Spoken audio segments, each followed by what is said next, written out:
Hello student, आज हम लोग क्लास 10 का एनसीईआरटी का एक्सरसाइज 4.4 का क्वेश्चन नंबर 3 करने जा रहे हैं। इससे पहले हमने सारे क्वेश्चन करवा दिए हैं, तो आइए हम लोग आज देखते हैं क्वेश्चन नंबर 3।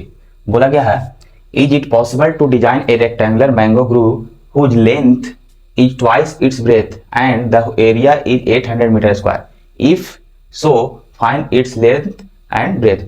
इस क्वेश्चन में ये बोला गया है, इज इट पॉसिबल, क्या ऐसा पॉसिबल है कि एक रेक्टेंगुलर आम के बगीचे का लेंथ उसके ब्रेथ का 2 टाइम्स हो और उसका एरिया 800 मीटर स्क्वायर हो। अगर ऐसा पॉसिबल है तो हमें फाइंड करके बताइए कि उसका लेंथ और ब्रेथ क्या होगा। यही क्वेश्चन में बोला गया है। तो आइए हम लोग क्या करते हैं, सबसे पहले इसमें बोला गया है कि लेंथ जो है वो ब्रेथ का 2 टाइम्स है, तो हम क्या करेंगे, ब्रेथ को ही पहले लेट कर लेंगे ताकि लेंथ फाइंड आउट किया जा सके। तो हम क्या करेंगे, यहाँ पे लेंथ को ब्रेथ को लेट करेंगे, तो यहाँ पे लिखेंगे लेट द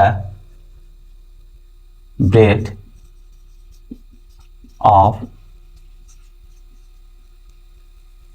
रेक्टेंगुलर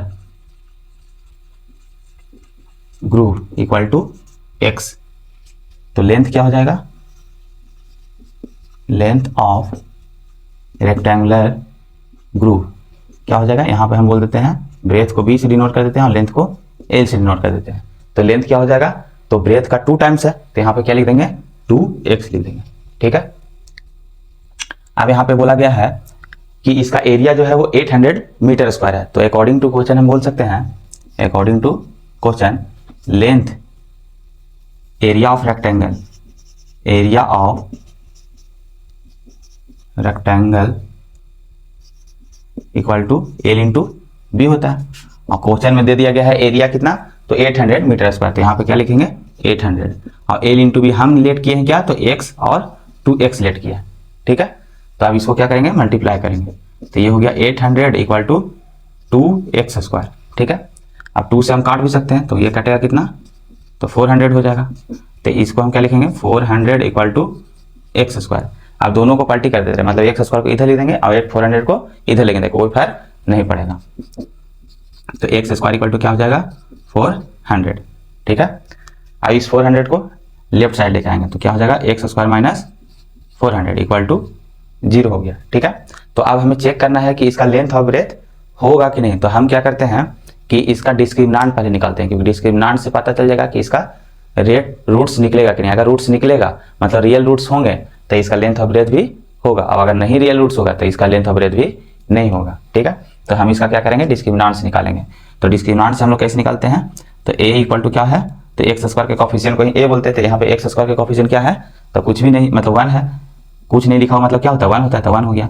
अच्छा b क्या होता है, तो x का कॉफिशिएंट, तो यहाँ पे x है ही नहीं, तो x का कॉफिशिएंट जो भी नहीं दिया हुआ रहता है यहाँ पे, तो उसका कॉफिशिएंट को हम लोग क्या लिखते हैं, हमेशा 0 लिखते हैं। जैसे अगर x नहीं है यहाँ और x ही का कॉफिशिएंट होता है b, तो यहाँ x है ही नहीं, तो जिसका नहीं रहेगा तो हमेशा ध्यान रखना है कि उसका वैल्यू क्या लिखना है, 0।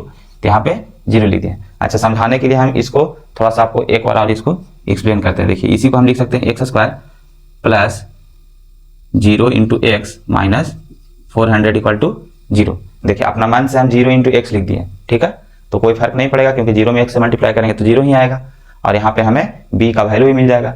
तो b क्या होता है, तो x का कॉफिशिएंट, तो x का कॉफिशिएंट कितना है, 0 है। ठीक है, इसलिए बोल रहे हैं कि जो वैल्यू नहीं दिया हुआ रहता है किसी क्वाड्रेटिक इक्वेशन में, तो उसका वैल्यू क्या लेना है, हमेशा 0 लेना है, तो 0 ले लिए। ठीक है, तो ये हम समझाने के लिए सिर्फ लिखे थे, इसको मिटा देते हैं। ठीक है, कांस्टेंट टर्म तो है ही 400, यानी कि माइनस साइन के साथ लेते हैं, तो c इक्वल टू कितना हो जाएगा, माइनस 400। ठीक है, अब यहाँ पे डिस्क्रिमिनांट चेक करेंगे, सिंस d इक्वल टू क्या होता है, तो b स्क्वायर माइनस 4ac होता है।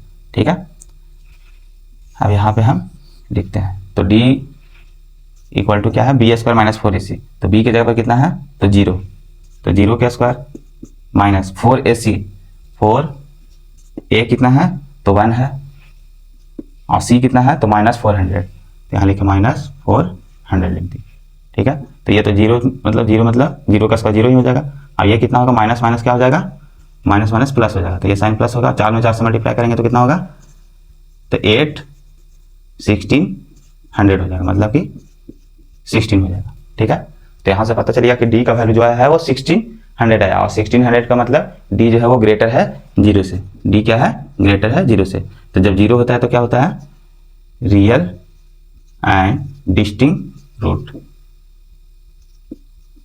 डिस्टिंक्ट रूट, मतलब दो अलग अलग वैल्यू मिलेंगे। ठीक है, तो ये हो गया आपका डिस्टिंक्ट रूट हो गया। डी क्या है, ग्रेटर 0। ठीक है, तो यहां से हम क्या कर सकते हैं, अब इसका वैल्यू निकाल सकते हैं, मतलब length of breadth find out कर सकते हैं। ठीक है, क्योंकि वहां से पता चल गया कि डी ग्रेटर है 0 का। अब हम इसको मिटा रहे हैं, बस याद रखना है कि डी इक्वल टू कितना है 1600। ठीक है,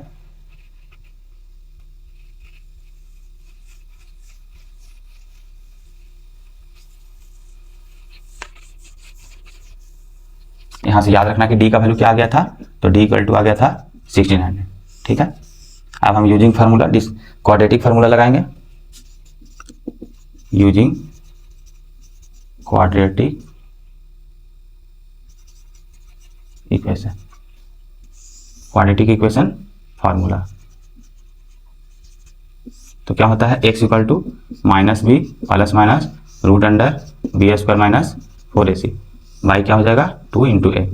तो माइनस बी, अच्छा बी क्या था, क्वाड्रेटिक इक्वेशन जो आया था वो क्या था, यहाँ पे क्वाड्रेटिक इक्वेशन क्या आया था, दोनों को मल्टीप्लाई करने के लिए बाद तो आया था x square minus 400 equal to 0 आया था, जहाँ ए क्या था तो 1 था, बी क्या था तो 0 था, और सी क्या था तो माइनस 400 आया था। ठीक है, तो यहाँ से बी का वैल्यू कितना है 0 है, तो यहाँ पे क्या लिखेंगे -0 plus minus B square minus 4ac, इसी को हम लोग क्या बोलते थे, डी बोलते थे। ठीक है, तो डी बोलते थे, तो इसका वैल्यू कितना था 1600, तो यहाँ पे क्या लिख देंगे 1600, और नीचे में 2 इंटू 1 लिखेंगे क्योंकि ए का वैल्यू कितना है 1 है।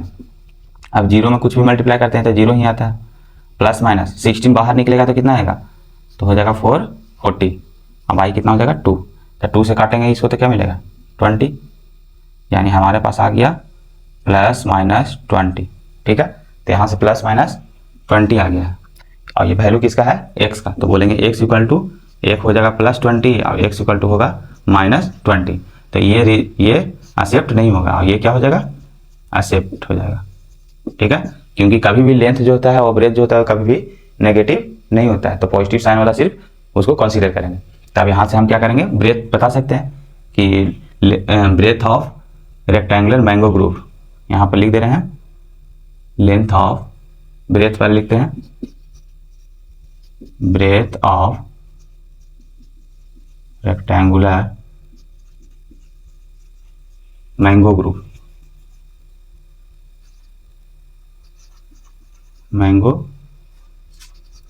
ग्रुप कितना हम लेट किए थे तो x, और x का वैल्यू यहाँ पे कितना आया है तो 20 आया है, तो ये हो जाएगा 20 के इक्वल होगा। ठीक है, और लेंथ कितना हो जाएगा, तो लेंथ हो जाएगा 2 इंटू एक्स, यानी कि 2x के बराबर था, यानी 2 इंटू 20 मतलब 40 हो जाएगा, ये 40 मीटर हो जाएगा, ये 20 मीटर, यानी लेंथ आ गया 40 मीटर और ब्रेथ आ गया 20 मीटर, तो ये क्या हो जाएगा आंसर हो जाएगा। ठीक है।